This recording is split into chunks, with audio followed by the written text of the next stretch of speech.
Welcome back to another edition of 5-Minute Canvas. In this episode, we're going to take a look at how to create an assignment.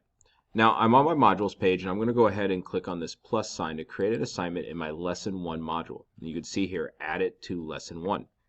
I'm going to create a new assignment, and I'm going to call it Activity, Activity 1.1, Organize a Source System. Oh, I've got one right there. So, Organize a Source System. I'm going to add that item here. Now, I like to use activity numbers because it helps to organize things. When I'm adding files, I can use activity 1.1, then the name of the object. I can use that activity 1.1 in my assignments, my pages, my quizzes. And what it's referring to is the first number is the lesson number. So this is activity 1.1 is lesson 1, task number 1. And doing this helps to keep things a bit more organized. Plus, I could tell a student, hey, you never turned in activity 1.3, and they know exactly where to go in Canvas to find it. So I'm going to go ahead and click on this to edit it here. And we come to the page, you see there's no content yet. I click on edit. I'm going to go ahead, I've got some ready to go stuff here. I'm just going to paste this in. For this assignment, I'm having students create a mind map about our solar system, and they have to sort and organize this object list into that mind map, and there's a variety of object types that they've got to try and classify them as. So I'm going to use a website called MindMeister, or at least this is what I'm going to have students use, and they would create a free account there. And so I'm going to go ahead and get the link to that and link the website here, and then I should be good to go, at least for the content. Now let's talk a little bit about what I'm going to do for the assignment itself. As I scroll down here, we see a variety of options, and these are the options that I can use to control the assignment and how it interacts with the Canvas system. I'm going to go ahead and assign this some points. I'm going to give it 20 points because I've got a rubric I want to use, and I accidentally hit enter and it saved it. So let's come back here for a second, and I'm going to leave it in its default assignment group, which you could actually create groups to organize your assignments into if you wanted to.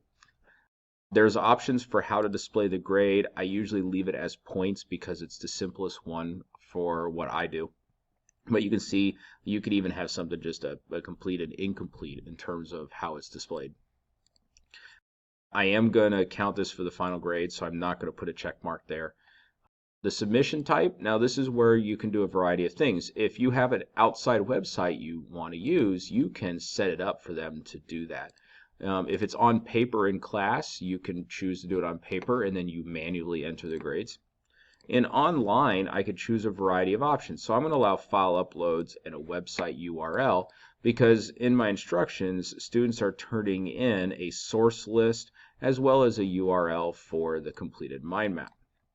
So I'm going to have both of those as entry options. I'm going to allow students to turn it in more than once if they make mistakes and need to fix things.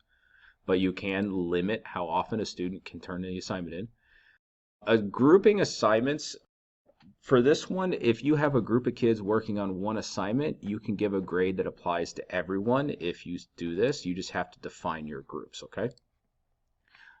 I'm not going to be using that right now. Peer reviews allow students to review each other's work. And if the system has been turned on, you can checkbox this feature to sync to PowerSchool, which automatically sends assignments and grades to your student information system for easier record keeping. I'm going to assign this to everyone, and since I'm going to give them a couple days, let's assign it for it's due next Monday. So it gives them 3 days in class to work on it. Now that I'm done, I'm going to go ahead and hit save. And when I'm ready, I can go ahead and hit publish. In another video, we'll take a look at adding a rubric for this, as well as maybe adding a picture to spice up the page a little bit. So thank you for watching. Feel free to hit that subscribe button to keep up with all of our content here at Myth Badger Videos.